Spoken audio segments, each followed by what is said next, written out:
ہے کہ جب ابوبکر صدیق اور عمر فاروق کی محبت رسول کافی تھی تو ان کی محبت سے اضافہ کرنے کی ہمیں اور آپ کو آج ضرورت کیا ہے؟ جو چیزیں انہوں نے محبت رسول کے نام پر نہیں کی، کیا ہم کر سکتے ہیں؟ کرنے کا جواز ہے۔ محفل میلاد، جلوس میلاد، عید میلاد اور ایسی بہت ساری چیزیں جو حب رسول کے نام پر کی جاتی ہے، جو حقیقت میں ایسا مانتا ہوں منبر رسول سے اس مسجد میں اللہ کے گھر میں پوری ذمہ داری کے ساتھ کہہ رہا ہوں کہ یہ مخالفت رسول ہے، رسول کی دشمنی ہے کہ آپ رسول کا نام لیتے ہیں لیکن آپ رسول کی بات نہیں مانتے۔ فقلت، بخاری کی روایت میں ہے، فقلت اشرب یا رسول اللہ، میں نے کہا اللہ کے رسول اسے نوش فرمائیے، دودھ استعمال کیجیے۔ اللہ کے رسول صلی اللہ علیہ وسلم، وہاں جملہ ہے تو بکر صدیق کا پڑھیے، فشربا حتی رضیت، یہ محبت رسول کی، محبت کی انتہا ہے۔ اللہ کے ابو بکر صدیق کہتے ہیں کہ اللہ کے رسول صلی اللہ علیہ وسلم نے دودھ پیا، تناول فرمایا، یہاں تک کہ میں خوش ہو گیا۔ آپ نے استعمال کیا، میں خوش ہوا۔ یہ محبت کی انتہا ہے کہ محبوب کی خوشی اور اس کی ضرورت کی تکمیل میں محبت کرنے والے کو سکون ملے۔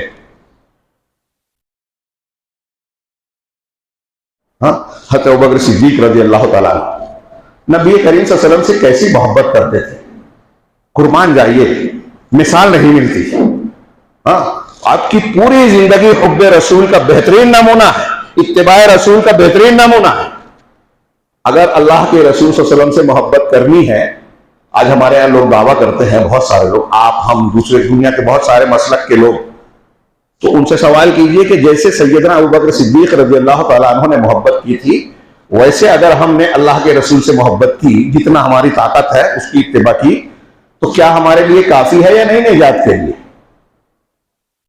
حضرت عمر نے جیسے محبت کی، حضرت عثمان نے جیسے محبت کی، کافی ہے یا نہیں؟ یا ان کی محبت میں کچھ کمی تھی؟ اگر ہم نے ان کے طرح محبت کی تو کیا کچھ کمی رہے گی؟ کچھ زیادتی ہوگی؟ نہیں۔ اگر وہ ہاں بولتا ہے اور نہ بولتا ہے، دونوں صورتوں میں جواب ہمیں تیار نظر آئے گا۔ کہ نہ بولے تو گمراہ ہے کہ ابوبکر صدیق عمر فاروق کو قرآن و حدیث نے جو طے کیا وہ مان نہیں رہا، انکار کر رہا ہے، تب بھی اس کا ایمان خطرے میں۔ اور ہاں بولتا ہے تو پھر یہ سوال پیدا ہوتا ہے کہ جب ابوبکر صدیق اور عمر فاروق کی محبت رسول کافی تھی تو ان کی محبت سے اضافہ کرنے کی ہمیں اور آپ کو آج ضرورت کیا ہے؟ جو چیزیں انہوں نے محبت رسول کے نام پر نہیں کی، کیا ہم کر سکتے ہیں؟ کرنے کا جواز ہے۔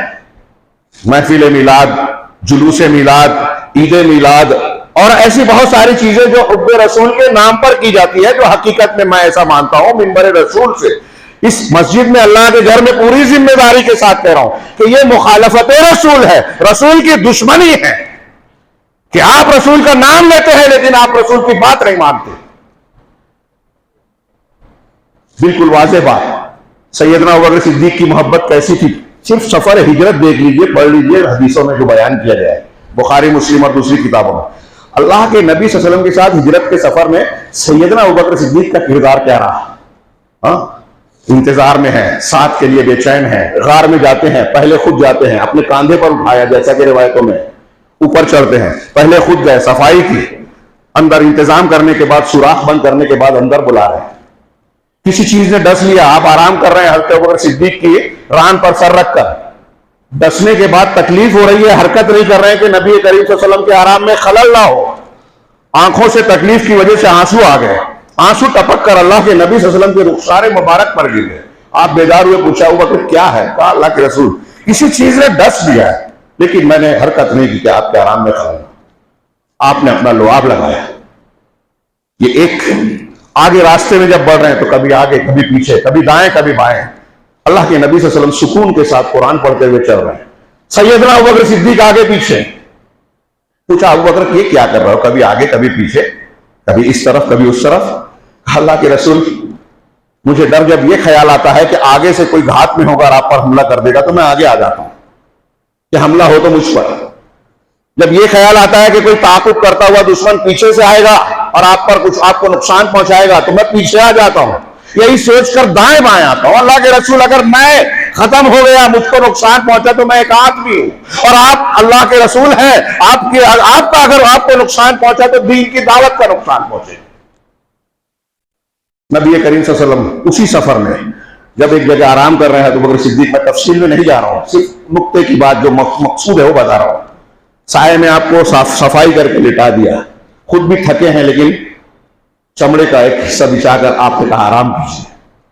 پھر ایک چرواہا آیا بکریاں لے کر, اس سے پوچھا کہ کوئی بکری دودھ والی ہے, کس کے ہو, سب سوال جواب جو کیا, اس سے دودھ والی بکری لے کر اجازت لے کر دودھ دوہا حضرت ابوبکر صدیق نے اپنے چمڑے کے ایک برتن میں رکھا. نبی کریم صلی اللہ علیہ وسلم کو پیش کرنے کے لیے آئے تو آپ نیند میں تھے. کہا میں نے پسند نہیں کیا کہ آپ کو بیدار کروں. چنانچہ نبی کریم صلی اللہ علیہ وسلم جب بیدار ہوئے تو آپ نے دودھ پر چمڑے کے اوپر سے پانی ڈال کے ٹھنڈا کیا اور آپ کو پیش کیا کہ اللہ کے رسول, فقل تو, بخاری کی روایت میں ہے, فقل تو اشرب یا رسول اللہ, میں نے کہا اللہ کے رسول اسے نوش فرمائیے, دودھ استعمال کیجیے. اللہ کے رسول صلی اللہ علیہ وسلم, وہاں جملہ ہے تو بکر صدیق کا پڑھیے, فشربا حتی رضیت, یہ محبت رسول کی, محبت کی انتہا ہے. اللہ کے ابوبکر صدیق کہتے ہیں کہ اللہ کے رسول صلی اللہ علیہ وسلم نے دودھ پیا, تناول فرمایا, یہاں تک کہ میں خوش ہو گیا. آپ نے استعمال کیا, میں خوش ہوا. یہ محبت کی انتہا ہے کہ محبوب کی خوشی اور اس کی ضرورت کی تکمیل میں محبت کرنے والے کو سکون ملے. ابوبکر صدیق رضی اللہ تعالیٰ عنہ سے راستے میں جب کوئی سوال کرتا, حضرت انس کہتے ہیں, کوئی سوال کرتا کہ آپ کے ساتھ, یہ آپ کے آگے کون ہے, تو کہا ان ھذا رجل یہدینی السبیل, یہ ایک آدمی ہے جو مجھے راستہ بتاتا. حضرت انس کہتے ہیں کہ وہ آدمی یہ سمجھتا کہ ابوبکر صدیق کا مطلب ہے کہ یہ جو ہم سفر کر رہے ہیں یہ راستہ بتاتا, لیکن مقصد ان کا یہ ہوتا تھا کہ ہم کو خیر کا راستہ, نجات کا راستہ بتاتے ہیں. سیدنا ابوبکر صدیق رضی اللہ تعالیٰ